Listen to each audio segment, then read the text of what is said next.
The 28th of February, 2026. The supreme leader of Iran sits inside his Tehran compound. Ayatollah Ali Khamenei meets with his highest-ranking officials. He sits with his closest advisors. He believes he is perfectly secure. He couldn't be more wrong. Hundreds of miles away, a squadron of Israeli fighter jets is already burning through the morning sky. The supreme ruler of a 9.2 million-person nation has exactly 2 hours left to live. This is how the US and Israel took out the Ayatollah. Decapitating an entire regime requires flawless mathematical precision. Plunging a heavily armed country into chaos requires months of cold, calculated planning. At 6:30 a.m. Israeli time, the sun broke over the Middle East. A strike package took off and set a direct course for Tehran. The spearhead of this attack was the F-15 Eagle. It may be a 50-year-old machine, but continuous, obsessive upgrades have transformed it into an apex predator. Twin engines generate enough thrust to push the heavy jet past Mach 2.5, or well over 1,900 miles per hour. The F-15 can climb straight up. It can point its nose at the stars and accelerate vertically against gravity. State-of-the-art radar acts as a digital sniper scope. The Eagle can spot and destroy enemy aircraft long before they ever appear on the visual horizon. Eagles normally carry a vast arsenal of short-range munitions, but on this mission they weren't hunting other planes. They were hunting a man. Under the wings hung dozens of Sparrow missiles. Built by Rafael Advanced Defense Systems, the Sparrow is a highly advanced air-launched ballistic weapon. When a pilot pulls the trigger, the missile does not fly straight. It violently pitches upward into the upper atmosphere. A lethal combination of military GPS and inertial navigation then guides a hypersonic fall back down to Earth. A pilot can drop a Sparrow from over 600 miles away, 1,000 kilometers of dead space, and the missile will hit a target the size of a dining room table. It's a terrifying, undeniable precision. Loaded with dozens of these kinetic executioners, the F-15S pushed east. The flight to Tehran took a little over 2 hours, but the target was functionally immortal. Ayatollah Ali Khamenei was not a foolish man. To the United States and Israel, he was public enemy number one. To the Iranian people, he projected invincibility. He claimed killing him would barely slow the momentum of the Islamic Republic. Behind closed doors, the reality was different. He ordered the construction of 2 separate underground bunkers beneath his fortified compound in Tehran. They were buried so incredibly deep beneath the earth that reaching the blast doors required a specialized elevator. The ride from the surface down to the bedrock took upwards of 5 minutes. He mirrored the tactics of his old ally, Hezbollah leader Hassan Nasrallah. He retreated into his bunker every single evening. He only emerged into the surface-level offices during the light of day. Then the 1-2-day war of June 2025 changed everything. Israel executed a massive, surprise assault on Iranian military and nuclear facilities. They killed major military commanders. They eliminated top-tier nuclear scientists. Following the bloodbath, Khamenei became a ghost. He vanished from the public eye. He spent almost all of his time buried deep underground. Israel and the United States faced a brutal tactical reality. They knew they would not get many opportunities to eliminate the Ayatollah. The target was extremely paranoid. There would only be brief, microscopic windows of opportunity where he'd be exposed above ground and within their sights. They had to calculate when those rare windows would emerge. They had to put the necessary plans in place to strike the second the ideal moment arrived. For that, they needed data. For several months, the Israeli and American intelligence services launched a suffocating surveillance operation. They set about learning as much as they possibly could. They didn't just watch Khamenei. They tracked his staff. They stalked his security details. They mapped his close associates. They monitored his advisors. They cataloged his family members. They watched every other important Iranian official that entered his orbit. They mapped every hour of his life, his daily routine, and his compound. They needed to pinpoint the perfect date, time, and place to strike. They had to guarantee that when the opportunity presented itself, their strike would be flawless. Failure was not an option. Using classified tools, Israeli agents hacked directly into the traffic cameras across Tehran. They focused on the ones situated along Pasteur Street, where Khamenei's compound was located. This digital hijack gave them permanent eyes on the ground. They tapped into real-time visual feeds of the area. They could see exactly who was coming and who was going at any given moment. Over months of silent observation, the intelligence agents of Israel's Unit 8200 built up a detailed picture of the area. They knew everything about it. They mapped the most minute details. They logged what routes the compound's drivers and bodyguards took to get to work. They recorded what hours they were on duty each day. They tracked who they were assigned to guard.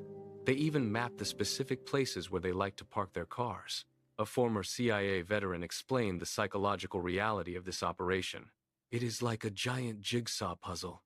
You are putting all these scraps of information together. Where you lack reliable data, you look further into those gaps. It will be everything. How do they get food? What happens to their trash? We all get up and go to bed. We all eat and drink. Everything you do leaves a print. Israeli agents hacked their way into the local cell phone towers in the area around Pasteur Street. They penetrated the mobile networks utilized by Iranian officials and their staff in order to learn more about their movements. They collected huge quantities of raw data and fed it all into complex algorithms to automatically spot patterns. The machines painted a crystal clear, detailed picture of the enemy headquarters. The United States Central Intelligence Agency was equally relentless. The CIA used its own classified assets and technologies to keep close tabs on the Ayatollah. They tracked his movements, his meetings, and his deeply entrenched habits. They learned everything they could about how he lived, who he met with, and precisely when he was most likely to emerge from hiding. Days, weeks, and months went by. Two of the world's greatest intelligence forces watched from the shadows as Iran's officials went about their business. The agents patiently bided their time. They were waiting for that one window of opportunity that would at last enable them to orchestrate a successful strike. Then, they spotted an anomaly. Israeli intelligence learned that Ali Khamenei was scheduled to attend a major meeting. A large contingent of top-tier Iranian officials was gathering at his surface-level compound on February 28. The target list was staggering. Mohammed Pakpour, the commander-in-chief of the Islamic Revolutionary Guards Corps; Aziz Nasirzadeh, the Iranian defense minister; Admiral Ali Shamkhani, the head of the country's military council; Sayyid Majid Mousavi, the Islamic Revolutionary Guards Corps Aerospace Force commander; Mohammad Shirazi, Iran's deputy intelligence minister. Even the Ayatollah's direct family members were exposed. His son Mojtaba and his daughter Bashra, along with their spouses, were all expected at the same location. The CIA reportedly secured a vital human source on the ground. This asset confirmed the meeting was moving ahead on schedule and as planned. Some intelligence experts have strongly suggested a deeply embedded mole existed within the Ayatollah's inner circle. Someone who eventually decided to betray him. Regardless of how they secured the intel, this was the moment the US and Israel had been waiting for. This was their golden opportunity. They could permanently cripple the country's entire leadership group in one violent swoop. They simply could not afford to miss it. It was a once-in-a-lifetime shot. They had already been quietly putting plans in place for attack on Iran. Originally, they planned to begin their assault at night under the cover of darkness, but this new opportunity shattered that strategy. Mere days before the operation was set to launch, the US and Israel completely adjusted their tactical plans. They scrapped the night raid. Instead, they would attack in the bright light of day. They chose the moment the Iranian officials would least expect them. As the fatal launch date drew nearer, Israel and the US kept their plans a fiercely guarded secret. They could not run even the slightest risk of their true intentions being leaked. If the Iranian regime caught even a slight sniff of what their enemies had planned, the February 28 meeting would be instantly canceled. The Ayatollah would be swiftly secured deep inside his underground bunker. He would be placed far beyond the reach of even the mightiest Israeli ballistic missiles. The US and Israel successfully kept every piece of information tightly under wraps, but daylight created a fatal vulnerability. By the time the Israeli jets entered Tehran's airspace, the morning was proceeding exactly as planned. Various high-ranking Iranian officials had already arrived at the Khamenei compound. The sprawling complex was made up of multiple heavily fortified buildings. It included the offices of the Iranian presidency. It housed the National Security Council. The supreme leader himself operated out of a separate structure. Many officials were gathered together in one of the main buildings. Ayatollah Ali Khamenei was isolated in his separate office. This was at 9:30 a.m. local time. The physical separation of the targets did not matter in the slightest. The Israeli fighters carried enough Sparrow missiles to raise the entire compound straight down to the bedrock. The Iranians never saw the executioners coming. They had spent decades being relentlessly trained to expect attacks in the evenings or overnight. None of them expected their sworn enemies to orchestrate a decapitation strike in broad daylight. But a daytime strike forced a major issue. If any civilian or guard spotted the inbound threats, they could make a single phone call. The Ayatollah takes his 5-minute elevator ride. The mission is a failure. Months of planning and years of intelligence would be wasted. The US and Israel needed total radio silence on the ground. Israeli and US intelligence agents simultaneously launched a digital kill switch. They weaponized their control over the local cell phone towers. They disrupted all digital service in the area surrounding Pasteur Street. They choked the network with dead static. Even if a panicked guard tried to desperately call security teams to warn them of an impending attack, even if they tried to reach Khamenei's elite bodyguards, they simply would not have been able to get through. They digitally shut down the entire neighborhood and the invisible trap snapped shut. At 9:40 a.m., the kinetic strikes began. The high-altitude fighter jets fired their payloads. Dozens of advanced Sparrows sped directly towards the Khamenei compound at breakneck speed. In a matter of seconds, several of these precision air-to-surface missiles successfully made contact with their targets. They instantly transformed concrete buildings that had stood strong for decades into piles of smoldering rubble. Oded Aylam, the former head of the Mossad counterterrorism department, summed up the terrifying reality of modern warfare. 60 seconds.